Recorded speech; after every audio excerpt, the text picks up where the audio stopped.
You're my everything. The sun that shines above you makes the bluebirds sing. The stars that twinkle way up in the sky tell me I'm in love.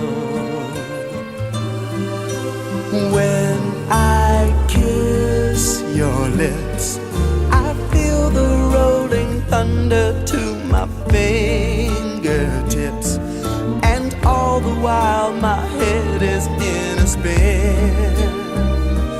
Deep within, I'm in love.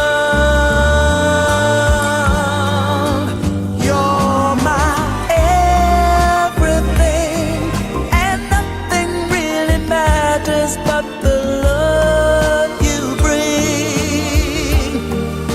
You're my everything.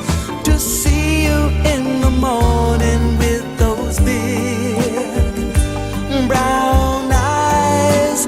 You're my everything. Forever and a day I need you close to me. You're my everything. You never have to worry, never fear, for I am near. Naging legal and valid ang isang kasal. Okay, ako na po yung sasagot. Ang kasal ay nagiging legal and valid kapag nakakomply tayo sa mga prerequisite of marriage. Ano na yung mga prerequisite na yun? Number one, ang sabi ng ating batas, kinakailangan yung nagkakasal ay duly licensed by the government.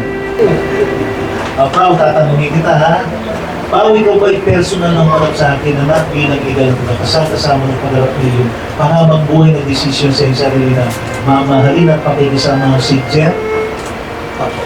Ikaw ba'y nangangako na kung sakali dumating ang mga panahon ng karamdaman, siyempre huwag naman, kalusugan, kagalakan, kalungkutan at ng kasaganan at ng kawalan. Ikaw ba, Pao, ay gagawa pa rin ng pangamang buhay na desisyon na mahalin at pakisama si Jennifer? Kung garong Pao ay tanggapin mo yung singsing na pero bago mo isuot sa para singsing ni Jennifer, Pao, sabihin mo kung ano yung simbolo dito para sa kanya at kung ano yung mga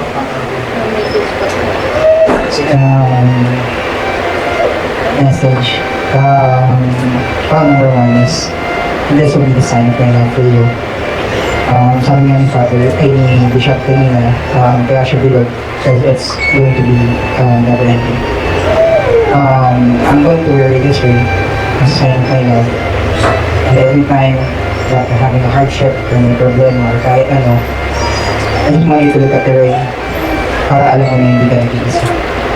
Isa na magkakalaki. Palakpakan po natin si Pao.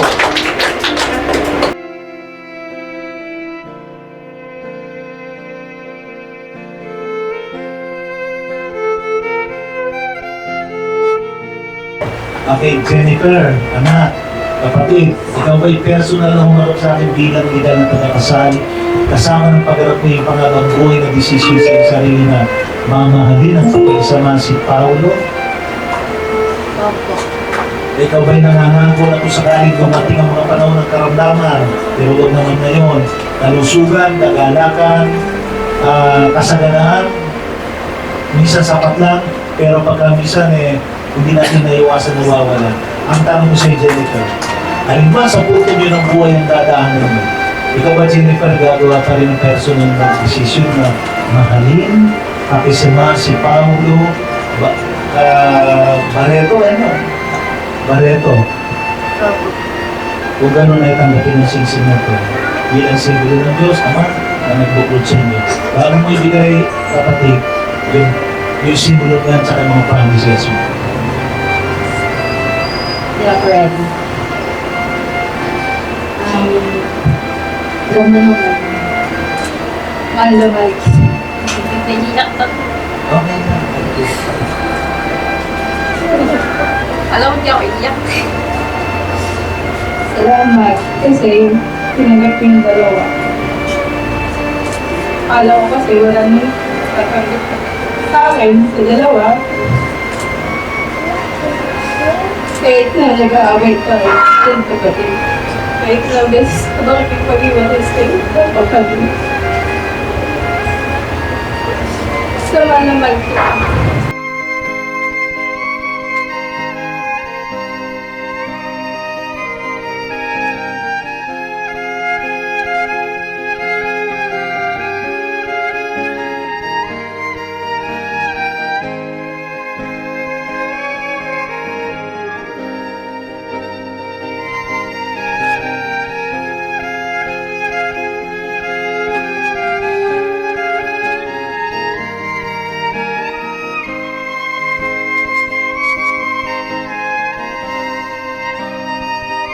Di man araw-araw na nakangiti. Ilang beses na rin tayong humihindi. Di na mabilang ang ating mga tampuhan. Away bati natin di na namamalayan. Eto tayo, ngunit sa huli palagi pabalik pa rin sa yakap mo.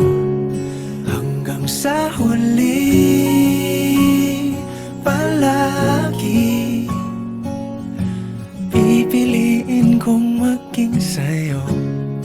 Ulit-ulitin man, nais kong malaman mong iyo ko